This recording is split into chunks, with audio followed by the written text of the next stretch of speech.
नमस्कार मित्रांनो, 2024च्या लोकसभा निवडणुकीनंतर देशाच्या राजकारणात अनेक मोठे बदल पाहायला मिळाले. एकेकाळी अजिंक्य वाटणाऱ्या भारतीय जनता पक्षासमोर आता नवीन आव्हाने उभी राहत असल्याची चर्चा राजकीय वर्तुळात सुरू आहे.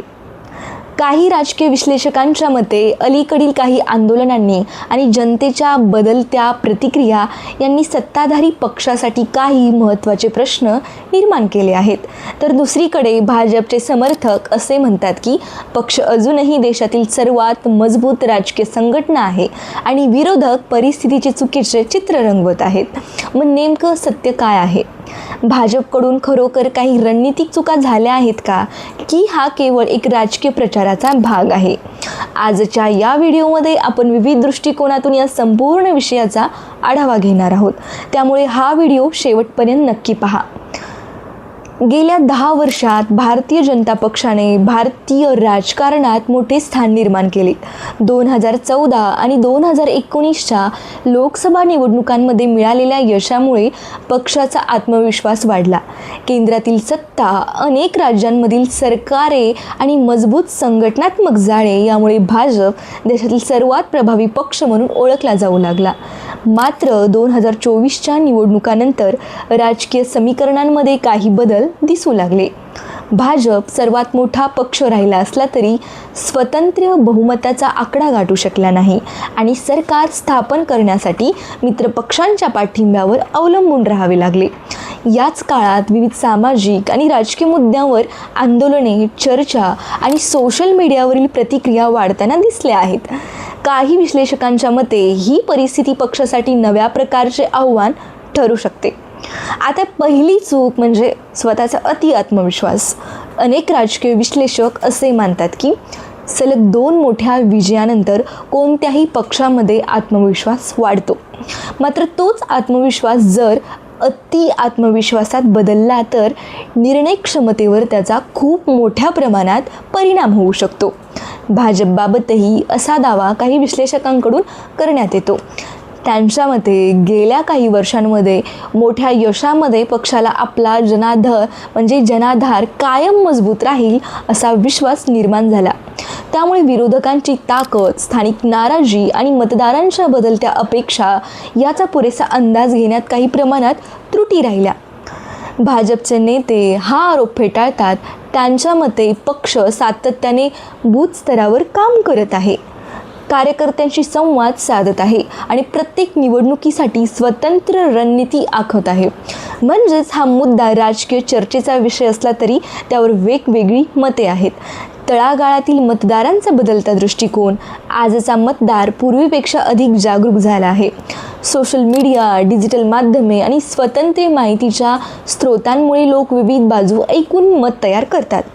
अनेक तरुण रोजगार, शिक्षण, महागाई, स्पर्धा परीक्षा, स्थानिक विकास आणि प्रशासनातील पारदर्शकता यांसारख्या विषयांवर अधिक प्रश्न विचारताना दिसतात. यामुळे कोणत्याही पक्षासाठी केवळ पूर्वीच्या यशाच्या आधारावर पुढील निवडणूक जिंकणे सोपे राहत नाही. काही विश्लेषकांच्या मते याच बदलत्या वातावरणाचा अंदाज प्रत्येक राजकीय पक्षाने वेळेवर घेणे आवश्यक असते. आता विरोधकांची बदललेली रणनीती. एकेकाळी विखुरलेले दिसणारे अनेक विरोधी पक्ष आता विविध मुद्द्यांवर एकत्र येण्याचा प्रयत्न करत आहेत. संसद असो, सोशल मीडिया असो किंवा साधी पत्रकार परिषद, सरकारवर सातत्याने प्रश्न उपस्थित करण्याची रणनीती विरोधकांनी स्वीकारलेली दिसते. त्याचवेळी भाजपचे समर्थक असा युक्तिवाद करतात की विरोधकांकडे ठोस पर्याय नसल्यामुळे ते केवळ सरकारवर टीका करत आहेत. म्हणूनच देशातील राजकीय वातावरणात आर्थिक, स्पर्धात्मक आणि चर्चेचे झालेले आहे. पंतप्रधान नरेंद्र मोदी यांची ओळख अनेक वर्ष थेट जनतेशी संवाद साधणारे नेते अशी राहिली आहे. निवडणूक सभा, मन की बात, सोशल मीडिया, विविध सरकारी कार्यक्रम आणि देशभरातील दौरे यामुळे त्यांची प्रतिमा सामान्य नागरिकांशी जोडलेली असल्याचे अनेक समर्थक मानतात. मात्र काही राजकीय विश्लेषकांचे मत वेगळे आहे. त्यांच्या मते अलीकडच्या काही संवेदनशील विषयांवर जनतेला अपेक्षित असलेला स्पष्ट आणि थेट संवाद कमी दिसला. यामुळे काही नागरिक आणि विरोधकांनी प्रश्न उपस्थित केले. आता कोणते होते ते मुद्दे? गेल्या काही महिन्यात देशभरात अनेक विषय चर्चेत राहिले. स्पर्धा परीक्षांशी संबंधित वाद, काही राज्यांतील कायदा सुव्यवस्थेचे प्रश्न, महागाई, बेरोजगारी आणि इतर सामाजिक मुद्द्यांवर सोशल मीडियावर मोठ्या प्रमाणात चर्चा झाली. आता याच पार्श्वभूमीवर विरोधी पक्षांनी सरकारवर सातत्याने टीका केली. त्यांचे म्हणणे होते की अशा महत्त्वाच्या विषयांवर सर्वोच्च नेतृत्वाने अधिक स्पष्ट भूमिका मांडायला हवी होती.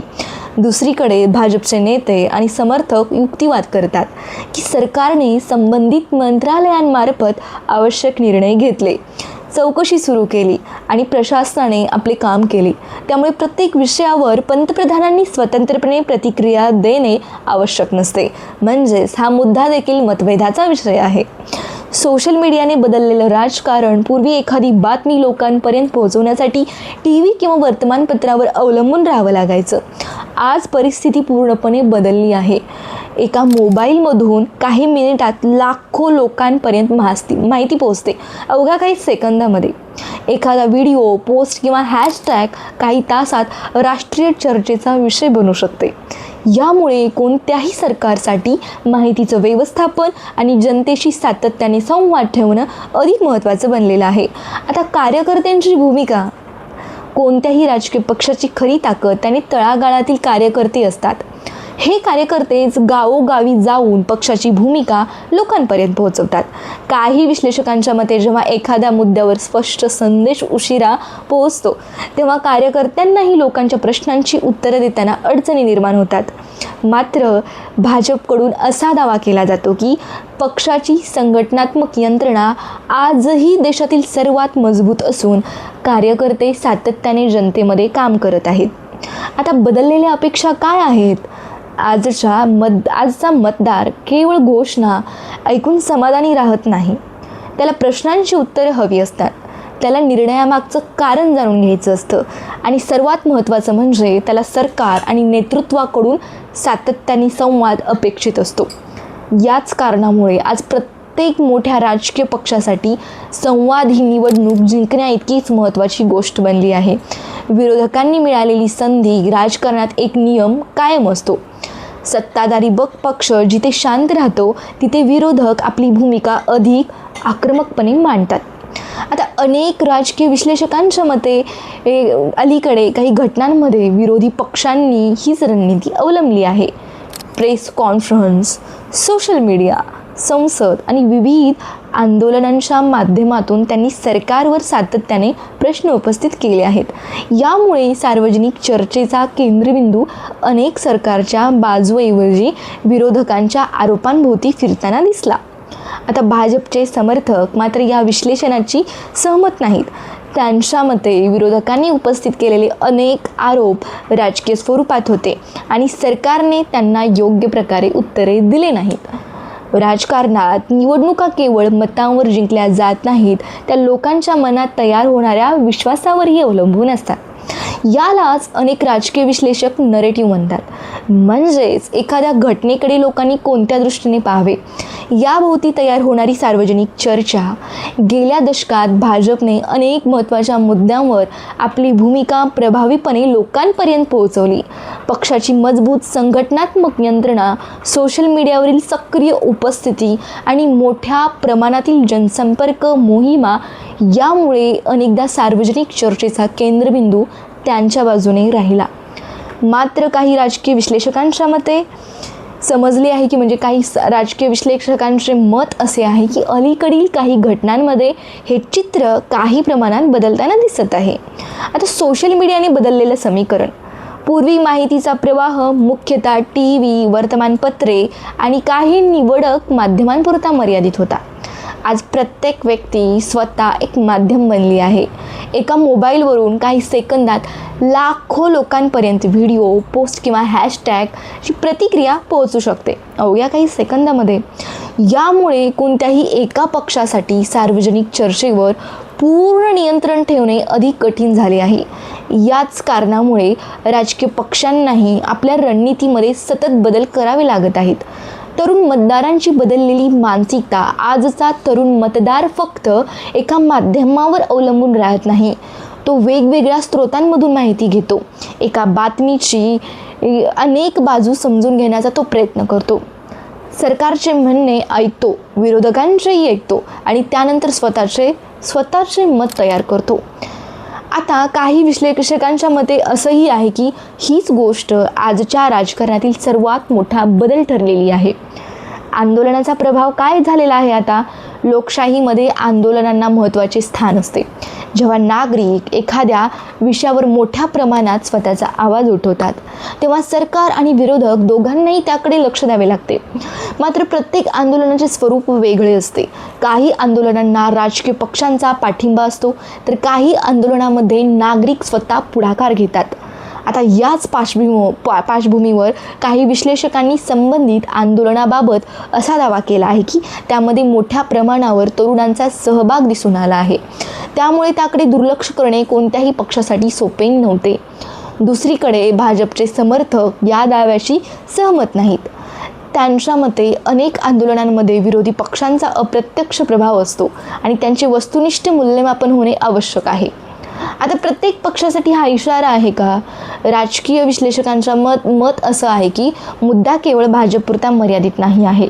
कोणताही पक्ष सत्तेत दीर्घकाळ राहिला की त्याला बदलत्या जनमताचा सतत अभ्यास करावा लागतो, कारण आजचा मतदार अधिक जागरूक आहे.